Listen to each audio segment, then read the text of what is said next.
Lesbianism about to take over our community. I'm talking about young girls.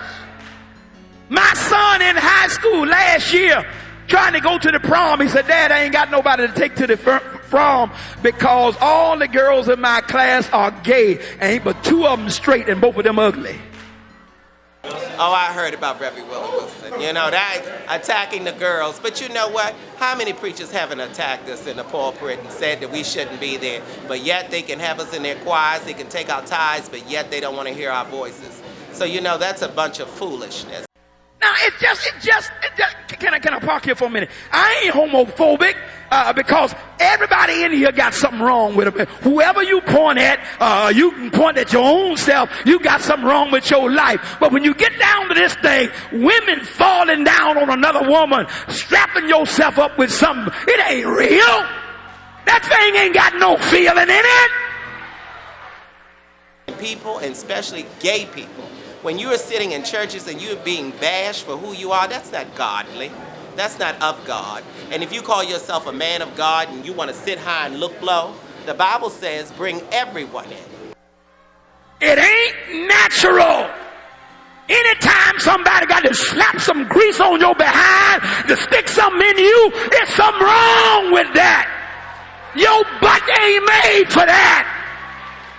They so quick to bite and read. That's vicious. You turn people away from God. When you attack me and I want to come unto God, if you attack me because you don't understand my lifestyle, how am I going to come into your church and hear the word? You got blood vessels and membranes in your behind. And if you put something unnatural in there, it breaks them all up. No wonder your behind is bleeding.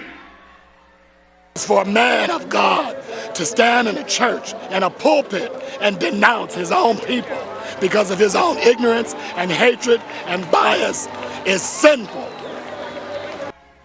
It's destroying us. Can't make no connection with a screw and another screw. Bible says God made them male and female. I am a veteran of the United States Navy. I put my life on the line and made my life available so that people could call me faggot and nigger. And if they can have the right to call me faggot and nigger, I have the right to say that they're wrong in doing so.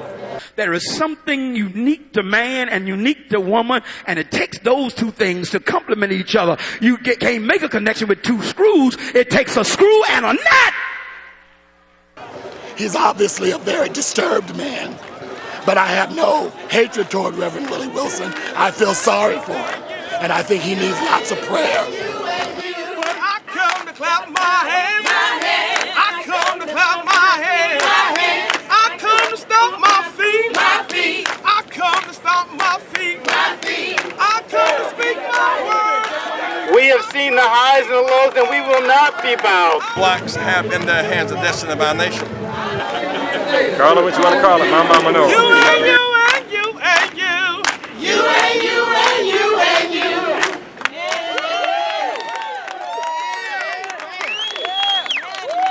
I am in this house. Okay?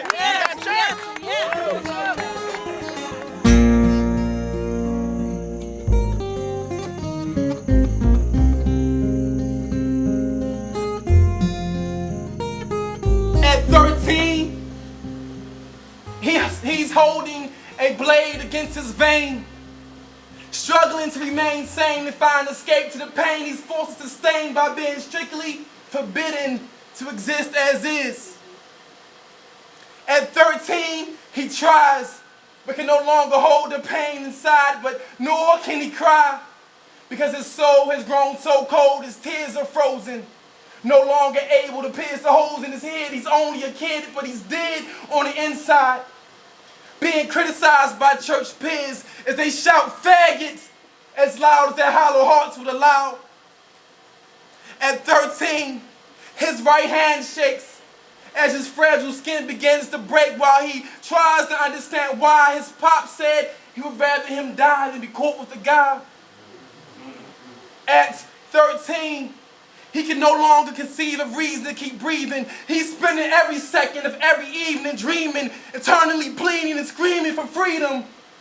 At 13, at 13, at 13, he closed his eyes and hopes to die while cursing his own breath as his right hand strikes his left and as the blade rips open his flesh. He parts his lips to beg God for forgiveness for not having the strength to live his life to the finish. But before he can even end his sentence, the blade falls and he dies at 13. So I'm gonna fight for what's right until the night that it change. I'm gonna fight for what's right until the night that it change. I'm gonna fight for what's right until the night that it change. I'm gonna fight for what's right until the night that it change. See, some of us are tired of fighting. But see, I'm fighting because I'm tired. I'm tired of my existence being underrated. I'm tired of my freedoms being post-dated, living as the most hated. But see, liberation is coming and I won't be waiting much longer because the youth is growing stronger and our patience has worn thin. See, America will soon realize the truth that we were not born in sin and nor will we pretend for family, churches, no friends, because this here will end. Because we are tired, tired, tired of boys hanging from poles in basements adjacent to ripped up Bibles. Tired of finding girls holding empty bottles, once filled with pills they swallowed to escape the emotional rape from the one place they once felt safe, church. Tired. Suicide is not a prescription for freedom. Tired. Tired. We are tired.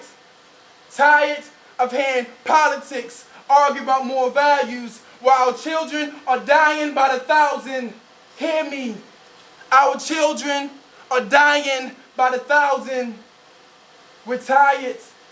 Tired of fighting for the right to fight for the right of my own skin.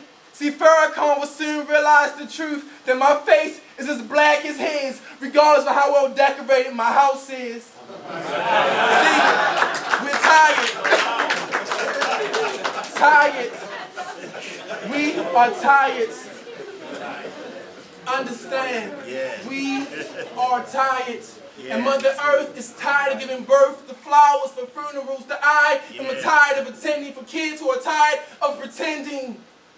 We are tired. The fact is, yes, even I am tired.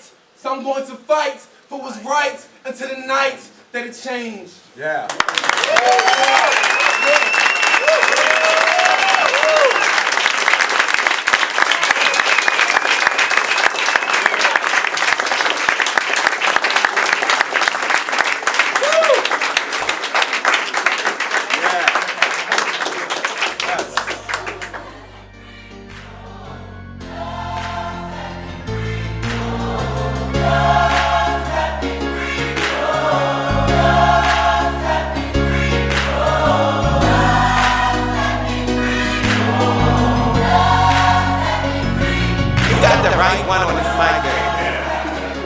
I'd like to see this when it's finished.